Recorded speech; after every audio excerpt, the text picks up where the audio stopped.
मैंने पूछा भगवान से, कैसे करूं आपकी पूजा। भगवान बोले, तू खुद भी मुस्कुरा और औरों को भी मुस्कुराने की वजह दे, बस हो गई मेरी पूजा। नमस्कार दोस्तों, मेरा नाम प्रेम प्रकाश पांडे है। आज अपने चैनल पर एक नई बेहतरीन प्रेरणादायक कहानी लेकर के आया हूं। दोस्तों, आज की कहानी से हम सीखेंगे कि अगर हमें भगवान को प्राप्त करना है तो हमें क्या करना चाहिए, उन्हें कहाँ खोजना चाहिए। तो चलिए, चैनल को सब्सक्राइब नहीं किया है, सब्सक्राइब कर लीजिए और सुनते हैं आज की कहानी, जिसका शीर्षक है परमात्मा कहाँ मिलेंगे। एक मशहूर सूफी संत हुई थी राबिया। वे न सिर्फ महान संत थी बल्कि जागृत भी थी। उनके सिखाने के तरीके भी बड़े अनूठे और सरल थे और इस कारण वे सबकी चहेती भी थी। एक दिन सबने देखा कि राबिया संध्या समय अपने आश्रम के बाहर के बरामदे में कुछ खोज रही थी। कुछ देर तो सब यह तमाशा देखते रहे, परंतु फिर जब न रहा गया तो उनमें से एक शख्स पूछ ही बैठा कि आप क्या खोज रही हैं। राबिया ने कहा, दरअसल मेरी सुई खो गई है, मैं उसे खोज रही हूँ।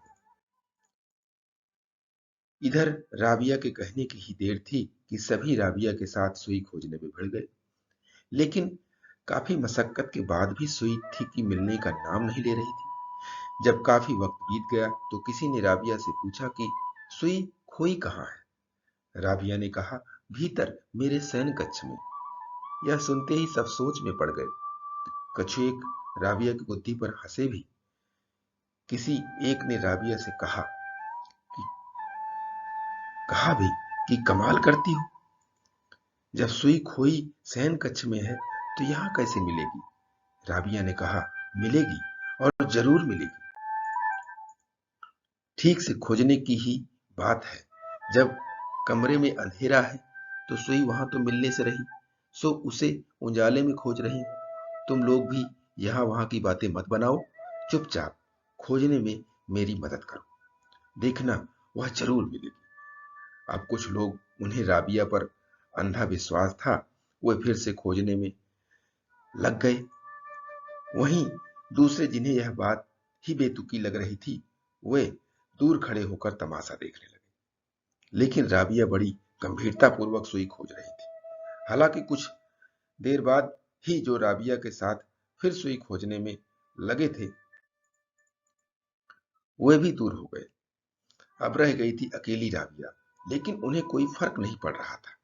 वे अब भी पूरे विश्वास और लगन के साथ सुई की खोज में लगी हुई थी।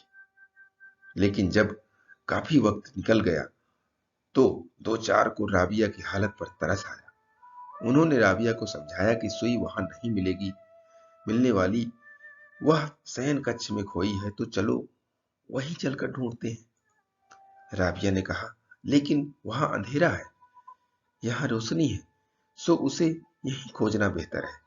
यह सुन एक से न रहा गया। वह बोला, राबिया, तुम पागल हो गई हो। यहाँ अंधेरे या उजाले का सवाल ही नहीं, चीज तो वहीं मिल सकती है जहां खोई हो।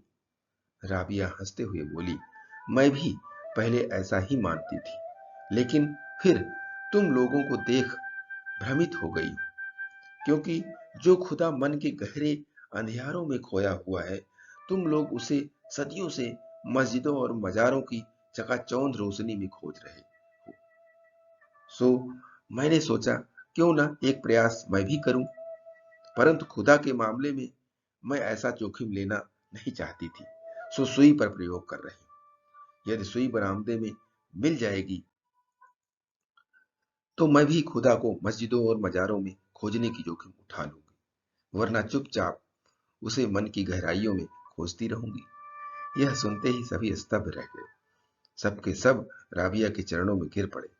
सबको समझ आ गया कि वे कहां और क्या गलती कर रहे हैं। दोस्तों, अब हमारे पास साक्षात राबिया तो नहीं है, परंतु उनके द्वारा हमें समझाने हेतु करी गई एक खूबसूरत कोशिश की कहानी हमारे पास अवश्य है। सो इसे ही सहारा बनाकर क्यों ना आज से हम भगवान को मंदिर, मस्जिद या चर्चों में खोजने की बजाय अपने भीतर मन की गहराइयों में खोजने की कोशिश प्रारंभ करें। हम भी इंसान हैं। आखिर कब तक ज्ञानियों, भगवानों व फकीरों की समझाइशों को नजरअंदाज करते रहेंगे। दोस्तों, इस छोटी से प्रसंग से हमें सीखने को मिलता है कि पहले हमें अपने मन को शुद्ध करना है और अपनी मन की गहराइयों में भगवान पर विश्वास जताना है, भगवान को खोजना है। मंदिर और मस्जिद जाना बुरा नहीं है, लेकिन पहले हम अपने मन को शुद्ध करें और मन को शांत करेंगे, तभी भगवान मिलेंगे। क्योंकि हर इंसान के अंदर भगवान होता है और हमें उसे अपने इंसान के अंदर ही खोजना चाहिए, अपने अंदर ही खोजना चाहिए। अंदर खोजने का तात्पर्य यह है कि अगर हम एक दूसरे इंसान को भला करेंगे, उनकी बुराइयां नहीं करेंगे, उनकी सहायता करेंगे, उन पर दया करेंगे, तभी हमें भगवान मिलेंगे। और भगवान मंदिर और मस्जिद में जाने से नहीं मिलेंगे। हाँ, वहां आप जाइए, शांत मन से बैठिए और मन के अंदर भगवान को खोजिए और भगवान पर विश्वास जताइए, तभी हमें मिलेंगे अपने मन की गहराई में। इसके लिए प्रतिदिन सुबह 5:30 बजे एक नई कहानी, एक नई उमंग से करें दिन की शुरुआत। तब तक के लिए छोटों से मिले प्यार और बड़ों से मिले आशीर्वाद और भगवान के सहारे के साथ यही कहूंगा, काम तो सभी करते हैं, पर काम करो कुछ ऐसा कि उदाहरण बन जाए। ये छोटी सी कहानी आपको अच्छी लगी, लाइक कीजिए, शेयर कीजिए अपने मित्रों में भी, कमेंट जरूर करिए और चैनल को अभी तक सब्सक्राइब नहीं किया सब्सक्राइब कर लीजिए। और नई नई बेहतरीन प्रेरणादायक कहानियां आपको प्रत्येक सुबह मिलती रहें, इसके लिए प्रेस बेल आइकन।